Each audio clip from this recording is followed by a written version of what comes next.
नमस्कार मित्रमैत्रिणींनो, आपले सखी यूट्यूब चॅनलमध्ये आपले स्वागत आहे। मित्रमैत्रिणींनो, आताच आपला दसरा संपला आहे, देवी आईचं विसर्जन झालेलं आहे आणि आता आपण सगळ्यांना दिवाळीचे वेध लागले आहे। दिवाळी म्हणजे मजा, फराळ, दिवे, पणत्या, चांगले चांगले कपडे, मजाच मजा, नातेवाईकांकडे जाणं, भेट देणं। तर दिवाळीमध्ये या दिवशी कशा प्रकारे पूजा केली जाते, कोणत्या वेळी केली जाते, हा आपण आता व्हिडिओ करणार आहोत आणि मी त्याबद्दल तुम्हाला माहिती सांगणार आहे। व्हिडिओ शेवटपर्यंत बघायचा आहे कारण मी मुहूर्त तुम्हाला शेवटी सांगणार आहे। या दिवशी आपण दिव्याची पूजा करतो, याला यमदीप पूजा म्हणतात। धन्वंतरींची पूजा करतो, धनाची पूजा करतो। कशा प्रकारे ते आपण पाहूया।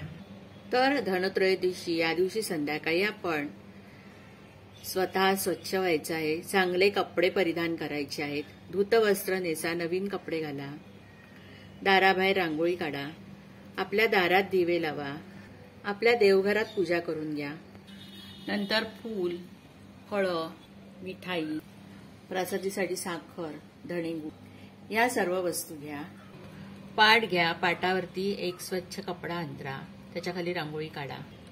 तुम्ही स्वतःही आसन घेऊन बसा, स्वतःच्या कपाळाला हळद कुंकू लावा, घरातल्या सर्व मंडळींनी हळद कुंकू लावून घ्या। तर मंगळवार 29 ऑक्टोबर 2024 या दिवशी धनत्रयोदशी आहे। या दिवशी संध्याकाळी आपण ही पूजा करायची आहे। प्रथम आपण यमदीप पूजा करणार आहोत। त्यासाठी मी हा दिवा घेतला आहे। दिव्यामध्ये तिळाचे तेल आहे, कापसाची वात आहे। आपण इथे दिव्याला स्थापन करणार आहोत।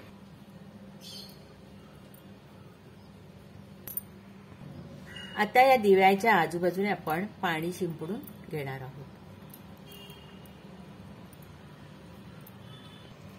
या दिव्याला यमदीप पूजा असं म्हणतात।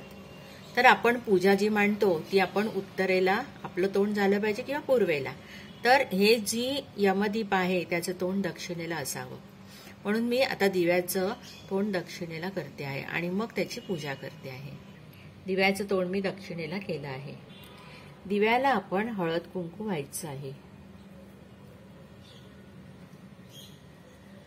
अक्षता वाहूया। दिवा आपण प्रज्वलित करायचा आहे।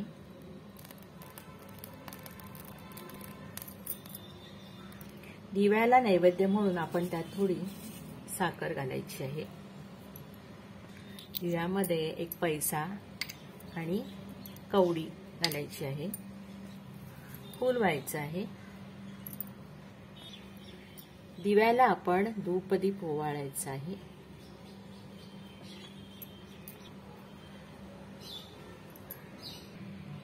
आता ही पूजा आपण का करायची आहे बरं?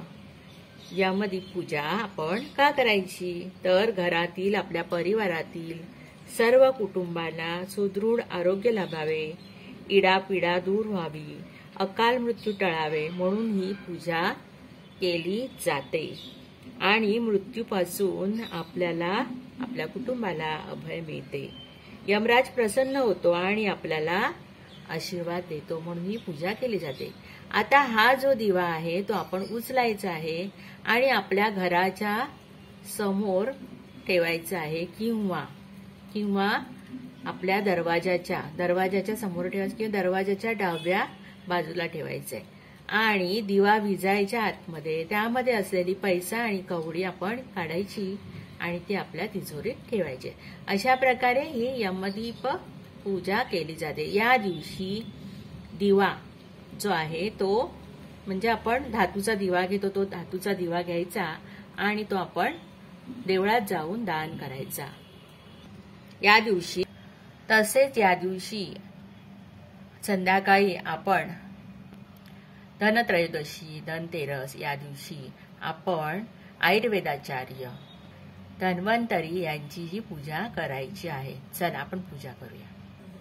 प्रथम आपण इथे हळद कुंकू वाहून घेऊया आणि अक्षता वाहून घ्यायची आहे। आता आपण तिथे त्याला स्थापन करणार आहोत।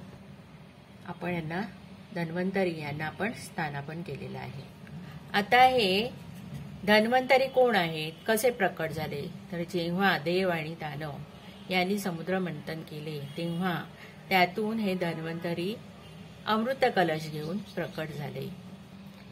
तेच आयुर्वेदाचार्य जनक धन्वंतरी.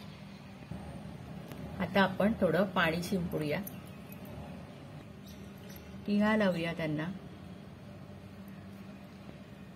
हळद कुंकू अक्षता वाहूया त्यांना.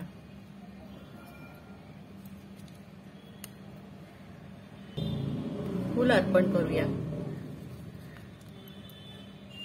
आणि हे आयुर्वेदाचार्य असल्यामुळे यांना जडीबुटी व्हायची आहे. जडीबुटी म्हणजे काय तर आपण तुळस, बेल, माका असे आयुर्वेदाचे वनस्पती ज्या आहेत त्या आपण यांना व्हायचे. तुळस आहे, दुर्वा आहे, ते मी त्यांना वाहिलेले आहे. त्यांना आपण दीप ओवाळूया. नंतर धूप अगरबत्ती ओवाळायची आहे. आणि ओम धन धन्वंतरे नमः हा जप करायचा आहे. 108 वेळा बोलाय, त्यामुळे आपले आयु आरोग्य चांगले राहते. आता इथेच आपण दुसरी पूजा मांडायची आहे. धनाची पूजा करायची आपल्याला. धन म्हणजे लक्ष्मी येते, लक्ष्मीमध्ये पैसा अडका येतो, दागिने येते, त्याची आपण पूजा करूया. गणपती बाप्पाची आपण प्रथम पूजा करून घ्यायची आहे. त्यासाठी आपण हळद कुंकू व्हायचं आहे, अक्षता व्हायच्या आहेत. नंतर गणपती बाप्पाला आपण जानवं आणि वस्त्र वाहूया.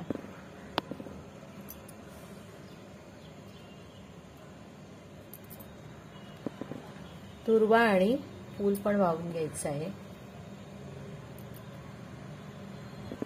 लक्ष्मी मातेची पूजा करून घेऊया हळद कुंकू वाहून.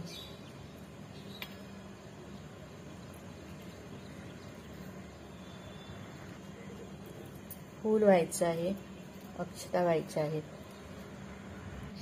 आता आपण कुबेराची पूजा करूया. तिथेही आपण हळद कुंकू, अक्षता आणि फूल वाहून घेतलेलं आहे. आता हे गणपती बाप्पा, महालक्ष्मी आणि कुबेराची पूजा झाली. आता आपण बाजूला आपण धन ठेवूया, दागिने, पैसे ठेवूया. असे मी पैसे, सुट्टे पैसे, नोटा आणि दागिने ठेवलेले आहेत.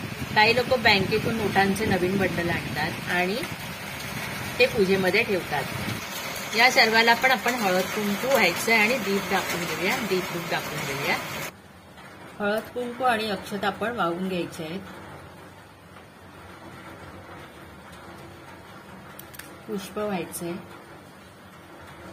शक्यतो या दिवसांमध्ये ना गोंड्याची फुलं वापरतात.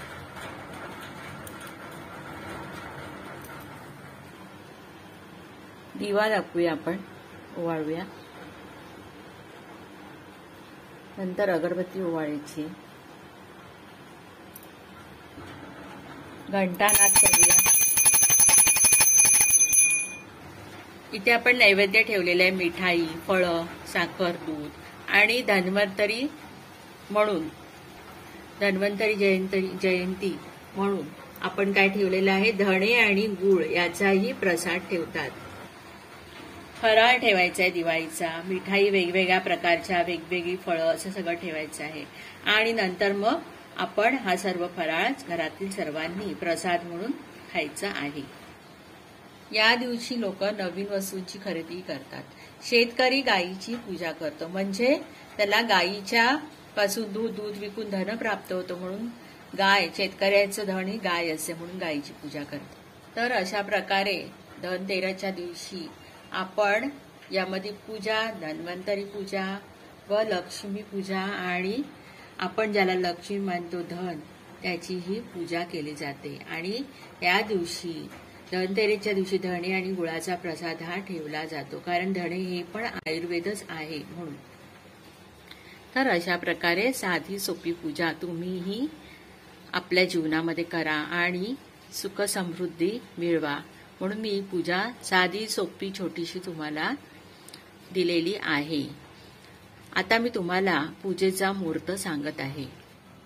मंगळवारी 29 ऑक्टोबर 2024 या दिवशी सकाळी एक मुहूर्त आहे, तो 10:56 ते दुपारी 1:48 पर्यंत. ही वेळ लाभ व मुहूर्त योग आहे. या दिवशी दुपारी 3:13 ते 4:39 हा शुभ योग आहे.